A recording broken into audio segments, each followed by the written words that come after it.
तुला पण कोणीतरी सांगितलं का काय खायचं काय नाही, हे फळ नको ते फळ नको, हे नको खाऊस ते नको खाऊस, कॉफी नको? सगळे इकडून वेगवेगळे सल्ले ऐकून गोंधळलात का? चिंता करू नका, चला स्पष्ट आणि सोपं करून सांगते. नमस्कार, प्रेग्नन्सी मस्त सिरीजच्या पार्ट 2 मध्ये तुमचं स्वागत आहे. मी आहे रोहिणी, एका गोंडस मुलीची आई आणि सध्या पोस्टपार्टम जर्नीतून जात आहे.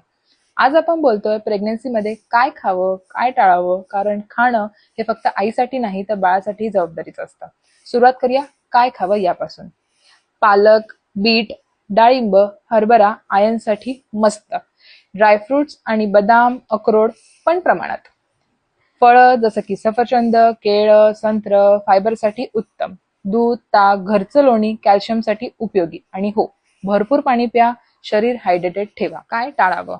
कच्चं मांस, अर्धवट शिजलेलं अंड यामुळे इन्फेक्शनचा धोका वाढतो. जास्त कॅफेन, चहा नको. कॉफी 1-2 कप पर्यंत ठेवा. पॅकेज, प्रोसेस आणि जास्त मीठ साखर असलेले पदार्थ टाळा. आणि सगळ्यात महत्त्वाचं, अनपॅश्चराइज चीज वगैरे टाळा. तुमच्या प्लेटमध्ये जितकं रंगीबेरंगी आणि नैसर्गिक अन्न असेल तितकं तुमचं आणि तुमच्या बाळाचं आरोग्य चांगलं राहील. तुम्हाला प्रेग्नन्सीमध्ये कोणत्या फूडची क्रेविंग व्हायची, और आत्ता प्रेग्नन्सी जर्नीमधून जात असाल तर तुम्हाला कोणत्या फूडची क्रेविंग होते हे मला कमेंटमध्ये नक्की सांगा. ही माहिती उपयोगी वाटली का?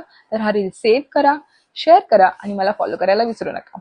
पार्ट 3 मध्ये बोलणार आहोत प्रेग्नन्सी दरम्यान कोणते रेग्युलर चेकअप्स गरजेचे असतात ते.